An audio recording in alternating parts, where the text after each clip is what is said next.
So guys, কি সময় এসে গেছে হ্যাঁ?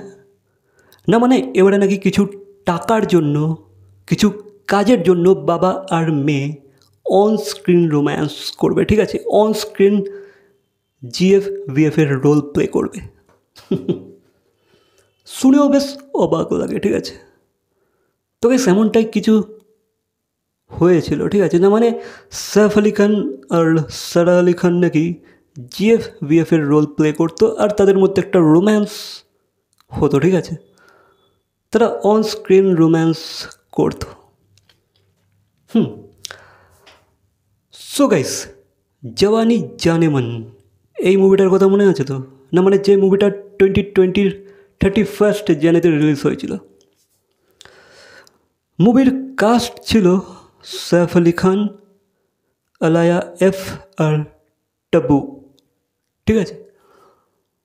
তো যেখানে যেখানে সাইফ আলি খানের চরিত্রটা ছিল একটা প্লে বয় টাইপ অফ, ঠিক আছে? একটা প্লে বয় চরিত্র ছিল যেখানে সে একাধিক একাধিক মেয়ের সাথে সম্পর্কে জড়িয়ে পড়ছে, একাধিক মেয়ের সাথে তার রিলেশন হচ্ছে।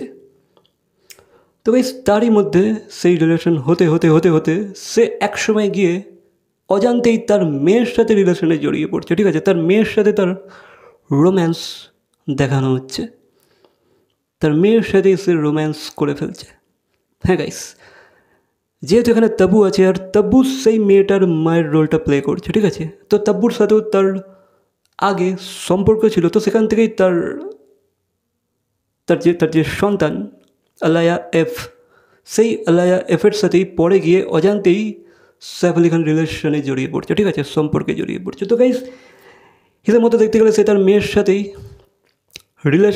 রিলেশনে আছে আর তার মেয়ের সাথে রোম্যান্স করছে, ঠিক আছে? সেটা সে পরে গিয়ে জানতে পারে। তো গাইস এই যে মেয়ের যে চরিত্রটা আলায়া এফ, এই চরিত্রটাই কিন্তু সাইফের মেয়ে সারা আলি খানকে অফার করা হয়েছিল। এবার জানি না কোন পাগলাচ্চ এই অফারটাকে নিয়ে গেছিলো তার কাছে, আই ডোন্ট নো। বাকি গাইস এই অফারটা কিন্তু সারা আলি খানকে করা হয়েছিল, ঠিক আছে? বাট যথারীতি সারা আলি খান মানা করে দিয়েছে। আর এক ইন্টারভিউতে এই কথাটা সারা আলি খান জানিয়েছে যে এমন এক অফার তার কাছে এসেছিলো এক সময়, তো সে সেটাকে রীতিমতো মানা করে দিয়েছিল। আর ইভেন তার বাবা স্যাফও জানিয়েছে যে এরা যদি সারা অ্যাকসেপ্টও করে নিত এই রোলটা, অন্তত সে মানতো না, ঠিক আছে? সে মোটেও মানতো না, সেও রিজেক্ট করে দিত। তো গাইস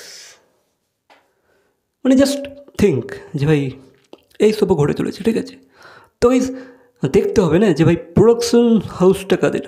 প্রোডাকশন হাউসের নাম হচ্ছে পূজা এন্টারটেনমেন্টস, ঠিক আছে? বিএমসিএম, ইউনো। তো গাইস সেই পূজা এন্টারটেনমেন্টস কি কিন্তু এই মুভিটাকে প্রডিউস করেছে। বাকি আই ডোন্ট থিঙ্ক যে ভাই মুভিটা চলেছে বলে, আই ডোন্ট থিঙ্ক।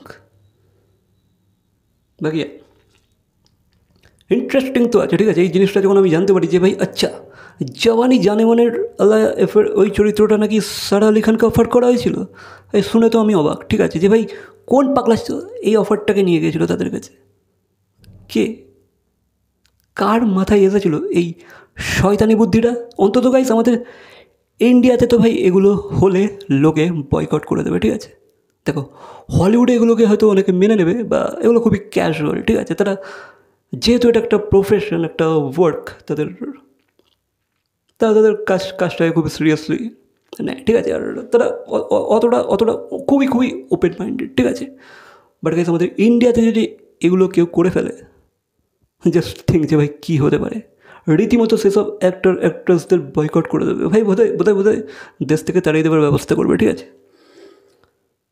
তো গাইস এটা ঘটেছিল, ঠিক আছে? বাকি এই বিষয়ে তোমাদের কী মতামত বা তোমাদের এই ইনফরমেশনটা কেমন লাগলো অবশ্যই কমেন্ট করে জানাবে। আর ভিডিওটা ভালো লাগলে লাইক, কমেন্ট, শেয়ার, সাবস্ক্রাইব। তো দেখা হচ্ছে পরবর্তী কোনো ভিডিওর সাথে। Till then